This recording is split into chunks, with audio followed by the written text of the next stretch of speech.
पल पे घर के काम से फ्री होती तो बोर होती, जिसके बाद उसने घर में ही दुकान खोलने की सोची। अरे ये इतने सारे कपड़े, अरे बहू क्या करेगी इनका? माँ जी, मैं घर में बोर होती हूँ तो सोचा सामने के कमरे में कपड़ों की दुकान खोल लूं। घर का काम भी हो जाएगा और 4 पैसों की कमाई भी। अरे वाह वाह, ये तो बहुत ही अच्छी बात है।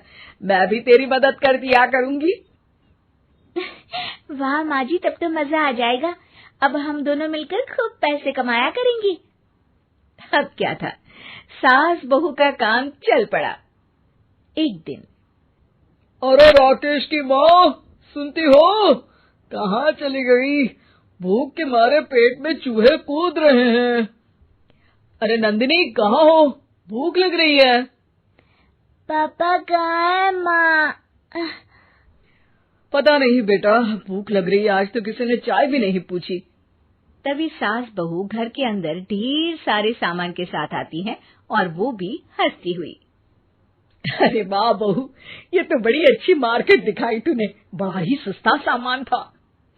हाँ माँ जी, और ये सामान हम डबल पैसों में बेचेंगे, मजा आ जाएगा। अरे बहू, भूख लग रही है, कुछ खाने को दे दे। माँ क्या बात है, आज किसी ने पापा को चाय भी नहीं दी? अरे बेटा, अब 40 साल में तेरे पापा ने क्या चाय बनाना भी नहीं सीखा? अरे बेटा रहने दे अब इस बहस को। तुम लोगों ने वैसे बनाया क्या है? बहू परेशान हो जाती है और सास को अकेले में लेकर जाती है। माँ जी, आज तो हम लोगों ने खाना ही नहीं बनाया। अरे बेटा, बाहर के छोले भटूरों से पेट इतना भर गया कि याद ही नहीं रहा कि घर में ये लोग भी हैं खाना खाने के लिए। अब क्या किया जाए? तभी घर में एक महिला आती है। जी, वो सुना है आप लोगों की यहाँ साड़ी बिकती है, जरा दिखाएंगे क्या? हाँ हाँ, क्यों नहीं। माँ जी, आप इन्हें साड़ी दिखाइए, मैं तब तक पिताजी और इनके लिए खाने का इंतजाम करती हूँ। सास उस औरत को लेकर सामने वाले कमरे में चली जाती है जहाँ उन लोगों ने दुकान खोली थी। वहीं बहू भी किचन में चली जाती है। अब इतनी जल्दी क्या बनाऊं? पापा जी तो खाने के लिए भी बैठ गए हैं। आइडिया, मैं खाना बाहर से ही ऑर्डर कर देती हूँ। थोड़ी देर में खाना आ जाता है और बहू टेबल पर खाना लगा देती है। हे भगवान, कितनी कड़वी दाल बनाई है बेटा। नहीं नहीं पिताजी, वो क्या बात है नंदिनी, रोटी तो चबाई ही नहीं जा रही है, लग रहा है रबड़ खा रहा हूँ। एक तो इतने महंगे होटल से खाना मंगवाया और वो भी इन लोगों को पसंद नहीं आया। तभी सास नोट गिनती हुई बाहर आती है। वाह माँ जी, बड़ी कमाई हुई लगती है। हाँ, मैंने वो 2000 वाली साड़ी 3000 में बेच दी। अरे वाह माँ जी। दोनों सास बहू बहुत खुश हो जाती हैं।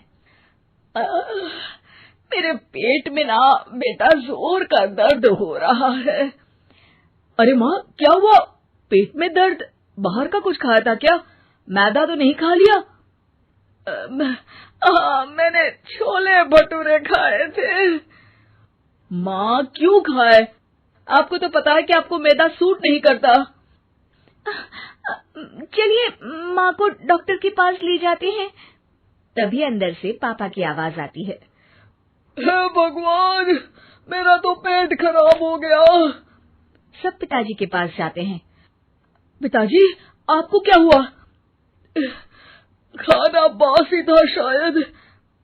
अरे पिताजी, नंदिनी जानती है कि बासी खाने से आपकी तबीयत खराब हो जाती है, तो वो ऐसा क्यों देगी, है ना नंदिनी? वो खाना मैंने बाहर से ऑर्डर किया था।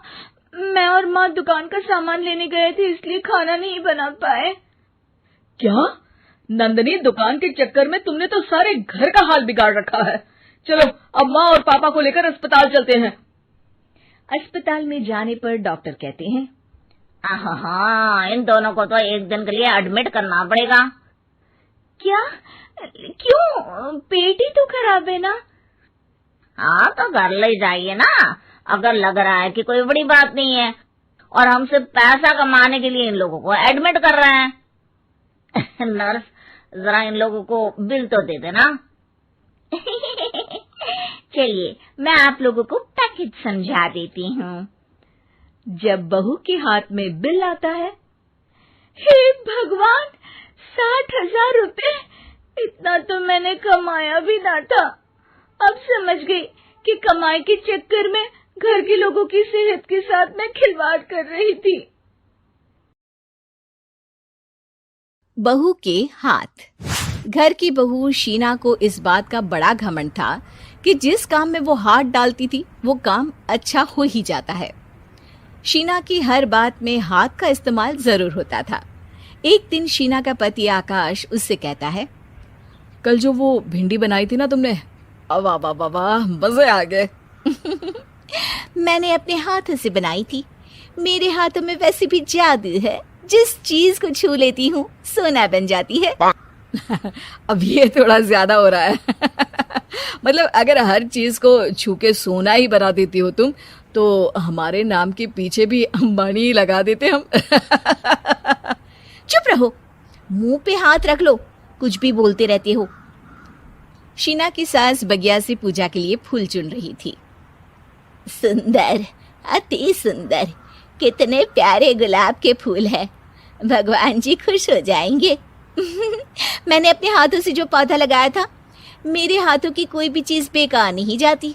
हाँ बेटा, सही कह रही है। इसीलिए तो तुम्हारे पिताजी से मैंने अपने बेटे के लिए तुम्हारा हाथ मांगा था। और उन्होंने हाथों हाथ में मेरा हाथ आपकी बेटी के हाथ में दे भी दिया था। हाँ बेटा, वो तो है, पर मुझे ये बता, तू ये हर बात में हाथ क्यों बीच में लेकर आती है? माँ जी, पंडित जी ने हाथ मेरा देखकर नैनीताल में कहा था कि मेरे हाथ जगन्नाथ हैं, मेरे हाथों से कभी कोई काम नहीं बिगड़ेगा, तो मेरे हाथों की तारीफ तो मुझे करनी पड़ेगी ना। हाँ हाँ, ठीक ही कह रही हो वैसे। तो मिलाओ हाथ इसी बात पर। शीना को न सिर्फ इस बात पे गर्व था कि उसके हाथ से सब अच्छा होता है, बल्कि घर के सारे काम भी वो पहले अपने हाथ से करती, फिर कोई दूसरा उन कामों को कर पाता। एक दिन शीना कपड़े धो रही थी। अरे घर में वॉशिंग मशीन है तो सही, खुद क्यों थक रही हो? कपड़े पहले मेरे हाथ से धुलेंगे, फिर वॉशिंग मशीन से। पहले हाथ की सफाई, फिर मशीन की धुलाई।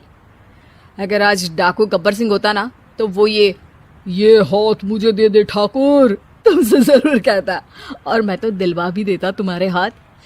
हर एक काम में हाथ बटाओ, ज्यादा जुबान न चलाओ, वरना दूंगी एक उल्टे हाथ से। क्या दोगी? कपड़े दूंगी, लो निचोड़ो। ऐसे ही एक दिन, अरे बहू, ये सोफे पर चढ़कर हाथ से पंखा क्यों घुमा रही हो? माँ जी, क्योंकि मेरे हाथ से घूमेगा तो ज्यादा अच्छे से हवा देगा। अरे बेटा, फिर तो तुम गाड़ी का पहिया भी हाथ से घुमा के मायके जाया करो। एक बार आकाश ने घर पर कार लाने की बात छेड़ी। माँ, सोच रहा हूँ कि एक कार लेकर आता हूँ। ले ले बेटा, क्यों नहीं? अरे पैसे हो तो हवाई जहाज भी ले लेना। हाँ, पैसा तो हाथ का मेल है, ले लेते हैं। इस हाथ पैसे देंगी, उस हाथ कार ले लेंगी। मुझे तो लगता है कि बहू कार भी अपने हाथों से धक्का लगाकर घर लाएगी। वो तो नहीं करूंगी, लेकिन सबसे पहले स्टीयरिंग पर हाथ मैं ही लगाऊंगी, ताकि गाड़ी का आना शुभ हो। अरे घर ले आने तो दो, फिर हाथ लगा लेना। लेकिन शीना नहीं मानती। अगले दिन ही सब कार लेने जाते हैं। शीना सेल्समैन से कहती है, भैया ये कार बहुत पसंद है, पैक कर दो। अरे ओ भाग्यवान, 2 मीटर कपड़ा नहीं है जो पैक करवा ले, जरा चला कर तो देखने दो। यस सर, बिल्कुल, टेस्ट ड्राइव कीजिए ना। अरे नहीं नहीं, सबसे पहले मैं हाथ लगाऊंगी गाड़ी को, मेरे हाथ अच्छे हैं। अरे यार, हाथ तो मैं भी धोता ही हूँ, और आजकल तो सैनिटाइजर से भी धोता हूँ। मेरे काम में हाथ ना अड़ाओ।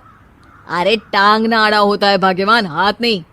शीना ड्राइविंग सीट पर बैठ जाती है और आकाश उसे गाड़ी के फंक्शन समझाता है। देखो शीना, ध्यान रखना, ये है स्टीयरिंग, इससे राइट लेफ्ट जाएंगे। ये है एक्सेलरेटर, इससे स्पीड कंट्रोल कर सकते हैं। और उसी के पास में है ब्रेक, जो तुम्हारी जुबान में शायद मिसिंग है। ठीक है, ज्यादा भी सिखाने की जरूरत नहीं है। मेरी माँ तो कहती है कि मैं अगर अपनी शुभ हाथ लगा दूं तो जग घूम जाए। तो ये स्टीयरिंग क्या चीज है? शीना गाड़ी स्टार्ट कर देती है और स्टीयरिंग को घुमाते हुए एक्सेलरेटर पर धीरे से पैर रखती है और शोरूम के बाहर के एरिया में ही गाड़ी घूमने लगती है, जहां दूसरी गाड़ियां भी रखी हैं। देखा मेरे हाथों का कमाल। अब ब्रेक दबा दो, आगे गाड़ी है। शीना आगे गाड़ी देखकर घबरा जाती है और पांव गलती से एक्सेलरेटर पर पड़ जाता है। कार आगे खड़ी एक बड़ी गाड़ी में घुस जाती है। दोनों कार से उतरते हैं। सेल्समैन भागते हुए आता है। अरे 7 लाख की गाड़ी खरीदने आए थे और 15 लाख की गाड़ी ठोक दी। Oh my God. आकाश की माँ, आकाश और शीना घबरा जाते हैं। इतना सारा पैसा कहाँ से आएगा? तभी वहां मैनेजर भी आ जाता है, पूरा माजरा समझता है। अरे टेंशन मत लीजिए, गाड़ियों का इंश्योरेंस था, आप जो कार लेने आए थे वही खरीद लीजिए। पर मैडम, जब तक आप सीख ना ले तब तक गाड़ी मत चलाइएगा। अभी तो आपने गाड़ी बस ठोकी है, जिसका बीमा भी था, लेकिन सड़क पे चलते हर इंसान का बीमा नहीं होता। अरे मेरे हाथों से ठुक भी गया ना तो उसकी जिंदगी बन जाएगी, और अगर चला भी गया तो स्वर्ग ही पाएगा। मैनेजर साहब, मेरे हाथ में कोई दिक्कत नहीं है, वो तो बस पाँव गलत जगह पर चला गया था। शीना की बात सुनकर आकाश अपना सर पीटता है और उसकी सास अपने हाथ से खुद का मुंह छिपा लेती है और मैनेजर हाथ जोड़कर माफी मांग लेता है।